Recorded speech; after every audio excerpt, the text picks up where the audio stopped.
Alright, what's up mga master? Welcome back again sa ating channel, Master Jelon. Kayo ba ay nakakatanggap ng notification sa inyong Facebook account na at risk daw ang inyong Facebook profile or Facebook page? At kayo ba ay naka-experience na may nanggagaya ng inyong account na yung tipo bang ginagrab ang inyong pictures tapos maggagawa sila ng sariling account gamit ang iyong pangalan at gamit ang iyong mga pictures para gamitin sa kalokohan or pang-scam, no? So eto, paano ba natin susugpuin? Paano nga ba ang tamang gagawin? Ito, turuan ko kayo mga master.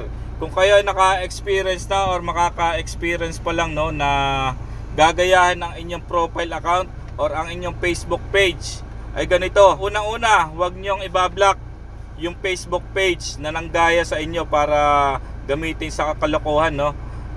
Dito pa lang mali na tayo, yung tipong sa sobrang kabado o hindi alam ang gagawin ay binablock natin. So unang-una, wag niyo ibablock at ang inyong tamang gawin ay ito, i-report niyo yung mismong account na nanggaya sa inyo. Dahil dito pa lang ay kayo mismo ang paniniwalaan ni Facebook na scam or fake yung account na inyong i-report. Paano mag-report?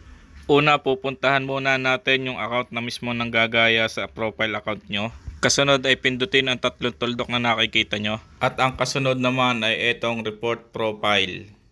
Kung nakikita nyo itong tatlong to, lahat yan gagawin natin yan. Pipindutin natin lahat yan isa-isa. At kapag pinindot naman natin yung fraud or scam, yan ang lalabas. Tapos click lang natin ang others at ayan na, successful na yung ating unang pagre-report. So yun, napanood nyo na, no, ang mga tamang gagawin kapag may nanggaya sa inyong account or nang grab ng inyong mga photos at ginawa at tinulad na ang inyong pangalan. Ito naman ang gagawin nyo kapag kayo ay nakatanggap ng ganitong notification. So usually sa mga content creator, mga nakakatanggap ng mga ganitong notifications na kunwari ay at risk daw ang inyong Facebook page or Facebook profile, or yung iba hindi naobserbahan na sineshare lang nila yung inyong picture tapos kinakapsyonan ng ganito. Ganito ang gagawin mga master. I-report nyo lang din siya. May dalawang paraan para i-report yung ganitong notification, no? Una, pindutin ang notification na nakikita nyo.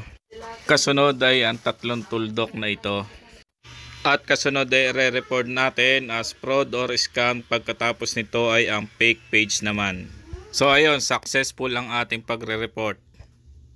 At after nga ng ilang minuto ay may marireceive kayo ng ganito na katunayang successful yung ating pagre-report at ginawa na nila ng action. So ayun nga, napanood nyo na ang ating video. I-share nyo para ma-aware yung ating mga mahal sa buhay, mga kakilala, at malaman kung paano ba ang gagawin kapag nangyari sa kanila to. So maraming salamat sa panonood at hanggang sa muli mga master. Master Jelon, babush!